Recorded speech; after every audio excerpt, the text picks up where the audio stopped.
बेटा स्टार्ट करते हैं चैप्टर ट्रायंगल। बुक ना पलट के यहाँ आ जाएं आप।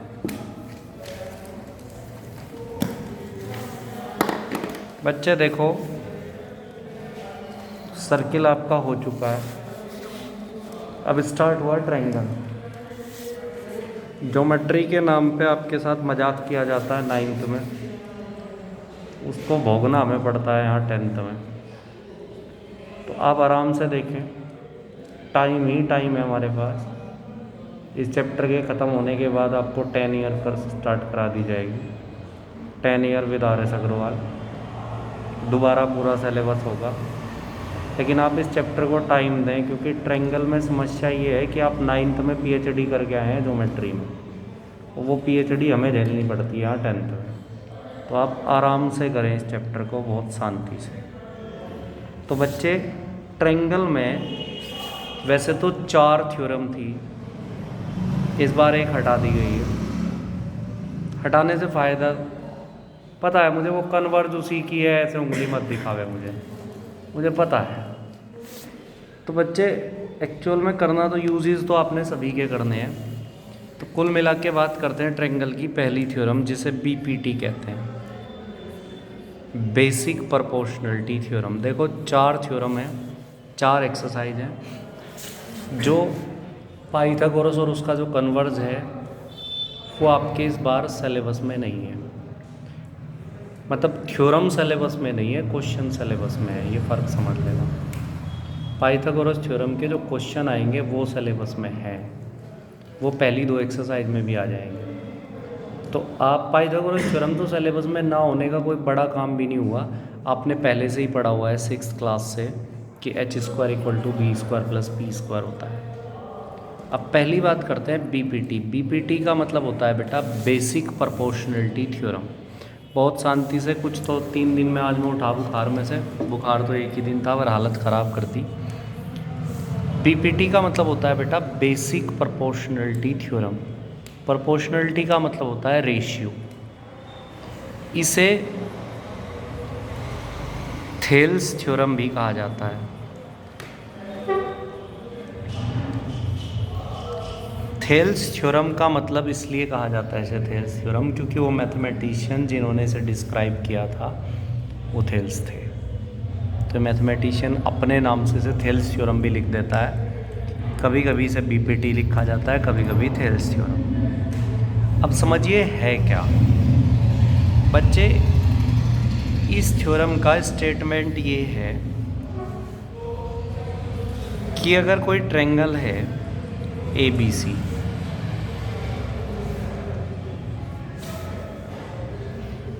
इसमें बहुत शांति से समझा रहा हूँ, समझ लेना साहब। PhD कर रखी है 9th में सबने, ध्यान से देखना, नहीं तो ज्योमेट्री सर के ऊपर से जाएगी।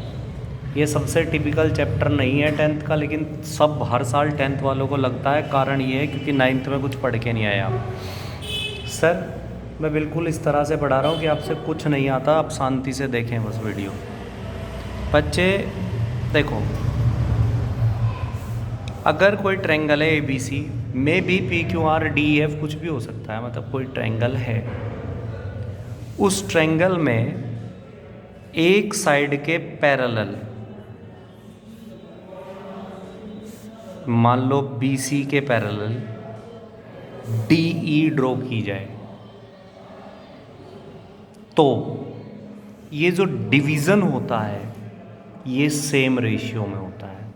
मतलब अगर ट्रायंगल ABC में DE पैरेलल है BC के, जो AB और AC को D और E पर कट करती है, तो ऑब्वियस है।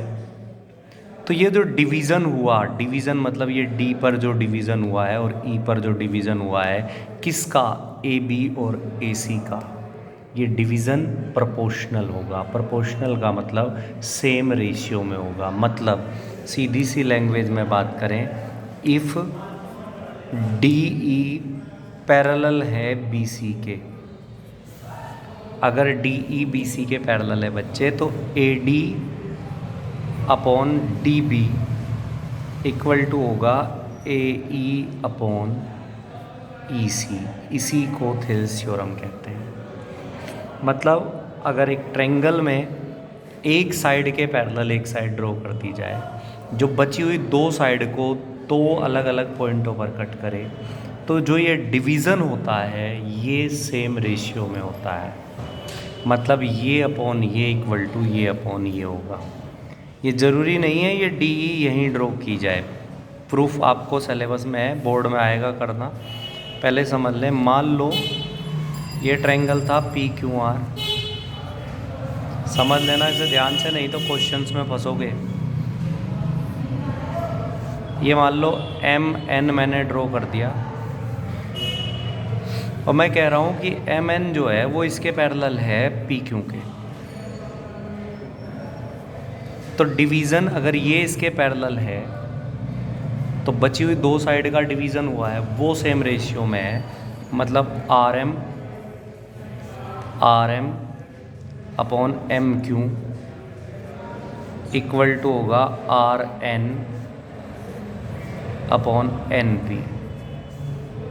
मतलब कुल मिला के आप एक बात समझ लें कि किसी भी ट्रायंगल की तीन साइड होती है। मान लो ये ट्रायंगल है DEF और मैं कहूँ एक ये लाइन ड्रॉ कर दी मैंने OP, और मैं आपसे कहूँ कि भैया ये OP ना इसके पैरेलल है, तो थेल्स ने ये बताया था कि अगर ये इसके पैरेलल है तो ये जो डिवीज़न हुआ है इसका रेशियो सेम होना चाहिए। यूज तो हम इसे दोनों तरीके से करेंगे। दोनों तरीके से मतलब एक तो होती है बेटा स्ट्रेट थ्योरम। थ्योरम दो तरह की होती हैं, अगर आपने 9th में पढ़ा तो होगा नहीं लेकिन सुना ज़रूर होगा। थ्योरम दो तरह की होती है, एक स्ट्रेट थ्योरम और दूसरी कन्वर्ज थ्योरम। स्ट्रेट वो होती है जो मेन थ्योरम है, और कन्वर्ज होता है उसी थ्योरम को रिवर्सली यूज करना। मतलब क्या कह रहा हूँ मैं, स्ट्रेट थ्योरम तो ये कहती है कि भैया अगर ये इसके पैरेलल है तो ये जो डिवीज़न हुआ है ये सेम रेशियो में हुआ है। मतलब ये इसके पैरेलल होगी तो डिवीज़न इस लाइन का हुआ है और इसका हुआ है। कहाँ हुआ है? P और O पर। तो EP upon PF equal to होगा EO अपॉन OD। हाँ जी, ये तो है स्ट्रेट थ्योरम। यूज़ हमें एक्सरसाइज में जाके इसे कन्वर्जली भी करना होगा। अब कन्वर्ज यूज़ क्या है? अभी तक मैं कह रहा था कि अगर ये पैरेलल है तो ये डिवीज़न सेम रेशियो में होगा।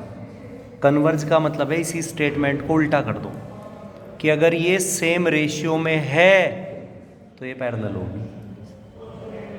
स्ट्रेट थ्योरम ये है बेटा कि अगर पैरेलल है तो डिवीज़न सेम रेशियो में होगा, और कन्वर्ज ये है कि अगर रेशियो सेम है तो ये पैरेलल होगी। समझ में बात आई? आपको इतना समझ आया PPT क्या होती है? किसी भी ट्रायंगल में किसी एक साइड के पैरेलल अगर हम कोई साइड ड्रॉ करें, वो बची हुई दो साइड को टू डिस्टिंक्ट होता है अलग अलग पॉइंट पर कट करे, तो जो वो डिवीज़न होगा, मतलब जो वो पार्ट्स होंगे साइड के, उनका रेशियो सेम होगा। यही PPT है। इसमें एक चीज़ समझ लेना, ज्योमेट्री आपको तब तक समझ नहीं आती जब तक आप इसके कंसेप्ट में ना घुसें। रट्टा मार प्रोसीजर ज्योमेट्री नहीं है। ज्योमेट्री पूरा कंसेप्चुअल प्रोसीजर है। अब आराम से देखें, एक बार आपको पकड़ गए तो सारे क्वेश्चन एक जैसे लगते हैं फिर ज्योमेट्री के। अब इसका प्रूफ करते हैं कि इसे हम प्रूव कैसे करेंगे, आएगा आपके सिलेबस में।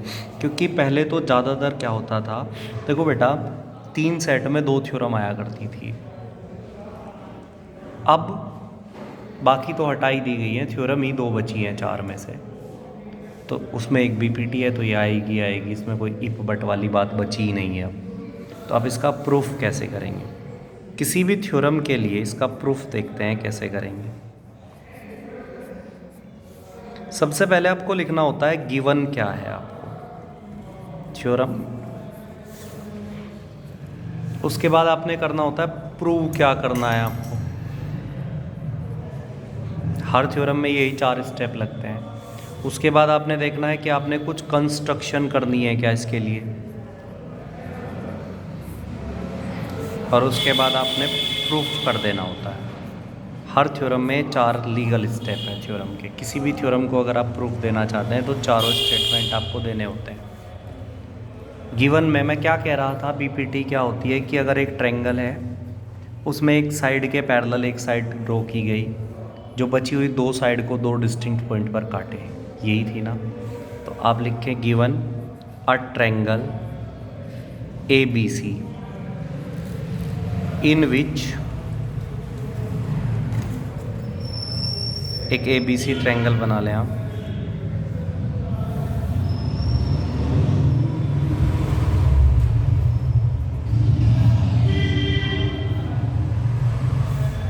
बन गया ABC triangle, in which DE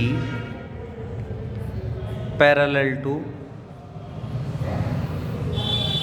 BC, जिसमें DE पैरेलल है किसके,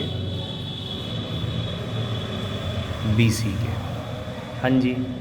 अब 10th में कोई कोई पढ़ाता है, पता नहीं यार कौन कौन पढ़ाते हैं 10th में, वो कुछ ही भरवा दें, इससे ज़्यादा गिवन में आपको लिखने की ज़रूरत नहीं है बोर्ड में, ये सफिशेंट है। एक ट्रायंगल है ABC जिसमें DE पैरेलल है BC के। हाँ जी। अब बच्चे देखो, एक बात मैं बताता हूँ, तुम लोग 10th को, मैं 10th का टीचर ही काउंट नहीं होता क्योंकि 10th में मेरा कुछ ज़्यादा इंटरफेयर नहीं है, लेकिन एक बात सीधी सी है, मैं 20 बोल रहा हूँ, मतलब इसका मतलब ये है कि मैं आपको आगे के लिए तैयार कर रहा हूँ। अगर मेरी बात इस साल झूठी निकली तो अगले साल तुम मेरे पास नहीं आओगे, ना 11th में आओगे ना 12th में आओगे। तो इस दुनिया का कोई भी आदमी अपनी फसल अपने हाथ से ख़राब करनी नहीं चाहता, ये तो तुम भी समझते होंगे। स्कूल में मैं किसी के जाता नहीं कि मैं बुला के ले आऊँ आपको, तो मैं जितना कहता हूँ बहुत सोच समझ कर कहता हूँ, आप बोर्ड में उतना ही लिखें, ज़्यादा दिमाग लगाने की ज़रूरत नहीं है। वो जो स्कूल में बताते हैं वे टीचर के नाम पे पता नहीं क्या क्या है, बिना मतलब भरम भराई खिलवाते हैं।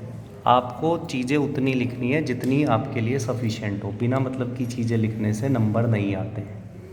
आपने बस थेल्स थ्योरम के, आपको वहाँ लिखा ये स्टेटमेंट क्या लिखा पाएगा, वो आपको लिख के देगा, या तो ये लिख के देगा स्टेट एंड प्रूव बीपीटी।